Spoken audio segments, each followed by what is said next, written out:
On the morning of June 22, 1941, a man named Richard Sorge sent a warning from Tokyo that could have stopped the bloodiest invasion in human history, and Stalin read it, looked at it, and decided it was a lie. And that was it. That was the whole decision, made in about 30 seconds by one man in one room. And what followed was the death of 27 million Soviet citizens and the execution of the spy who had been telling the truth the entire time. Sorge was not a general, and he was not some shadowy figure hiding in basements the way spy movies want you to think it works. He was a journalist, a charming, hard-drinking, motorcycle-riding German journalist who showed up to dinner parties in Tokyo and drank with Nazi diplomats and laughed at their jokes and made them feel like he was completely one of them. And the entire time he was sending Moscow intelligence so precise and so detailed that Soviet analysts later said they had never seen anything like it in the entire history of their organization. And Moscow took every single report he ever sent and buried it.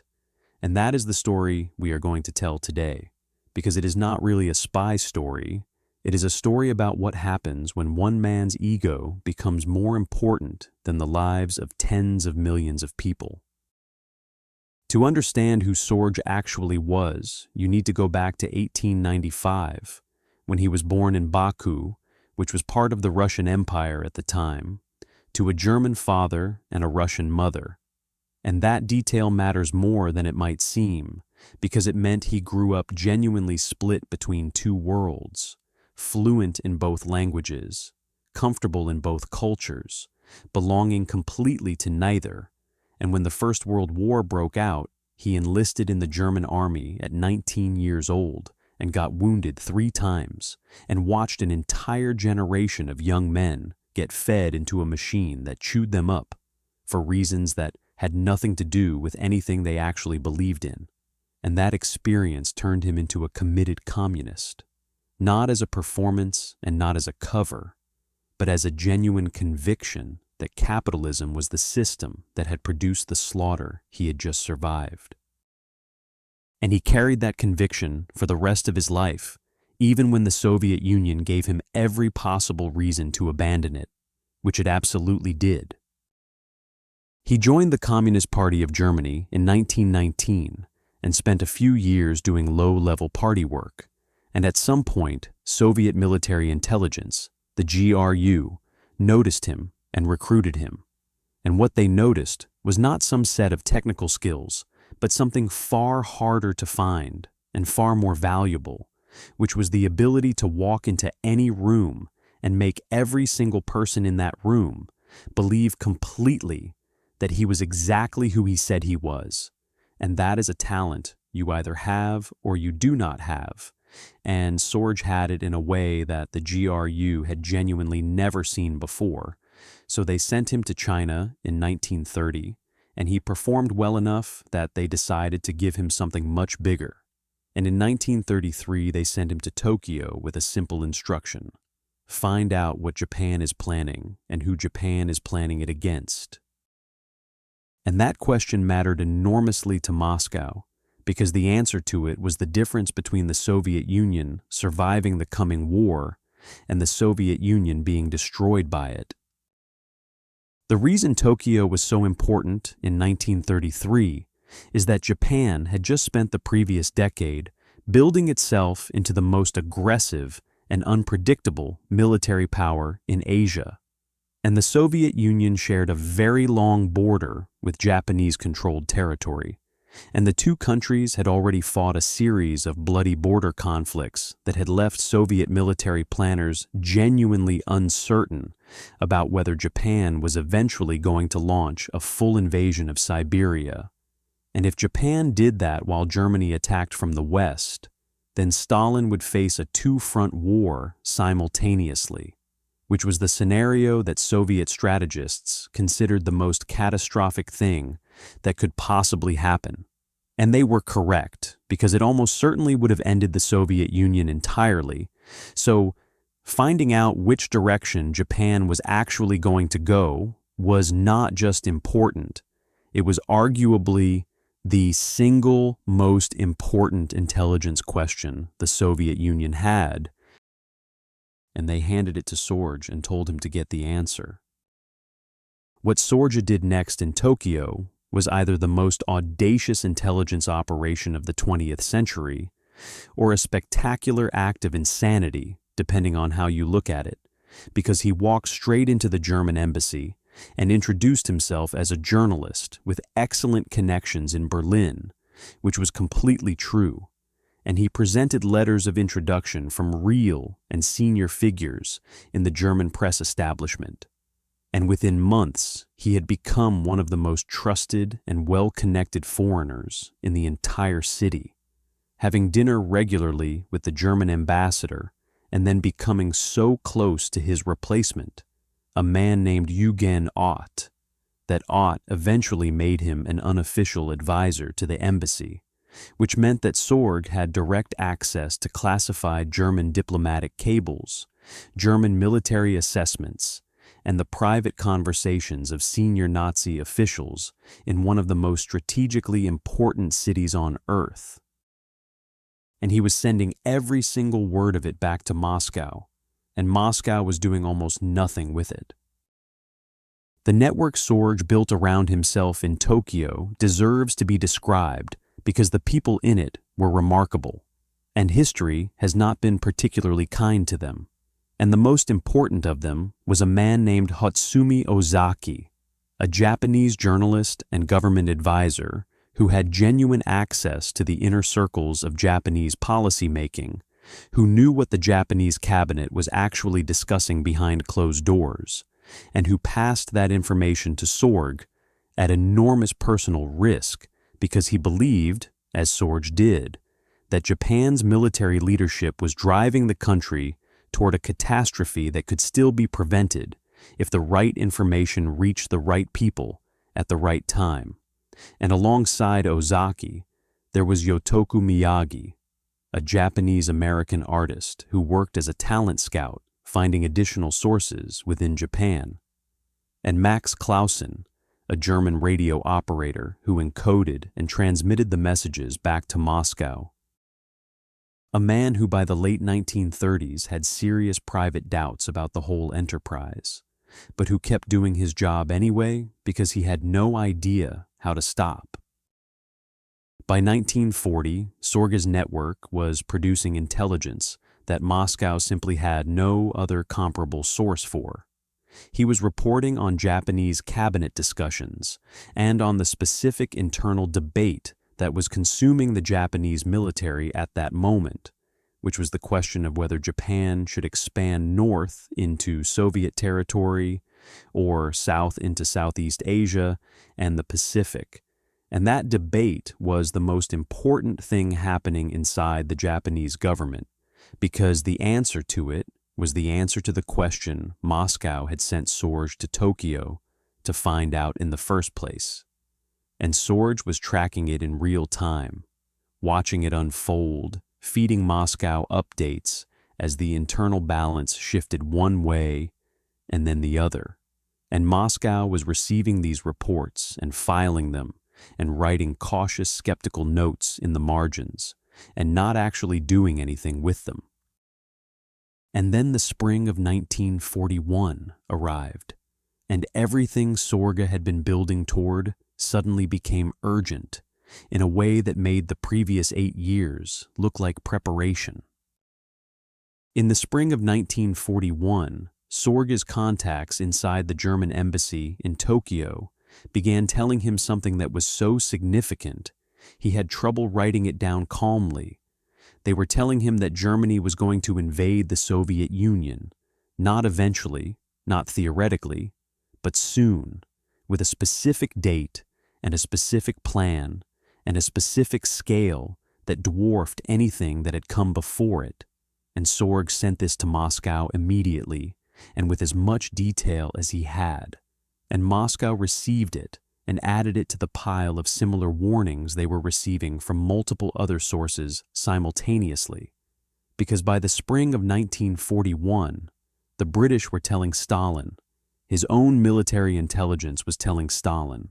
Soviet border guards were reporting German troop buildups of unprecedented scale along the entire western frontier. German soldiers who had deserted and crossed into Soviet territory were telling Red Army officers the exact date of the planned attack. And Stalin dismissed every single one of these warnings as a British provocation designed to pull the Soviet Union into a war with Germany before the Soviet Union was ready to fight one. The reasoning Stalin used to justify this dismissal was not completely irrational on its surface. He had signed the Molotov-Ribbentrop Pact with Hitler in 1939, and he believed that this pact gave him time, that Hitler was strategically rational enough not to open a second front while still fighting Britain in the West, that any invasion of the Soviet Union would have to wait until Britain was finished. And the problem with this analysis was that it was entirely correct as abstract strategic logic and entirely wrong about the specific human being it was being applied to. Because Hitler was not making decisions according to strategic logic in the summer of 1941. He was making decisions according to his own ideology and his own conviction that the Soviet Union was a hollow structure that would collapse the moment it was hit hard enough. And no amount of sound reasoning about the inadvisability of fighting on two fronts was going to change that. Because Hitler had already decided, and the decision was irreversible. But there was something else happening inside Stalin's thinking that is harder to name, but that several of the people closest to him described in their memoirs afterward. And it was a kind of psychological impossibility around being wrong, because Stalin had built the entire Soviet system around the idea that his judgment was the one judgment that could be trusted absolutely, that his reading of any situation was by definition more accurate than anyone else's reading of it, and to accept that he had been wrong about Hitler and wrong about the pact and wrong about the timeline would have required him to publicly acknowledge a failure of judgment, that the entire architecture of his personal power depended on him never having. And so, instead of updating his view based on the intelligence he was receiving, he attacked the people producing the intelligence, and in several cases, he had them arrested. And the result was that on the morning of June 22nd, 1941, the largest military invasion in the history of warfare crossed into Soviet territory, and the Red Army was caught in a state of almost complete unreadiness, with aircraft sitting in neat rows on airfields where German bombs destroyed them before the pilots even reached their cockpits, with tank units sitting without fuel, with commanders who had received specific orders the previous day not to respond to German provocations under any circumstances.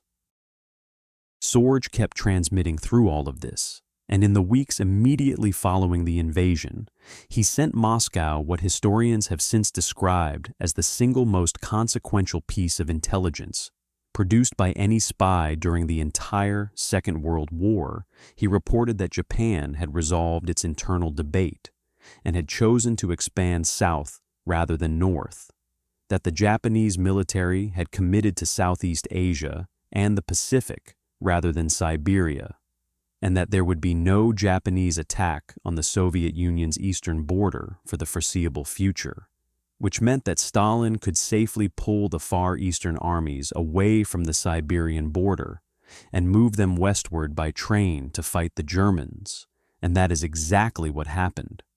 Those armies arrived at the front in the autumn and winter of 1941, when the German advance on Moscow had reached its most dangerous point, and they stopped it.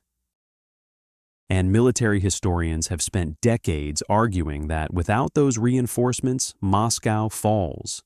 And if Moscow falls, the Soviet Union likely collapses. And if the Soviet Union collapses, the entire course of the war changes in ways that are genuinely impossible to fully calculate.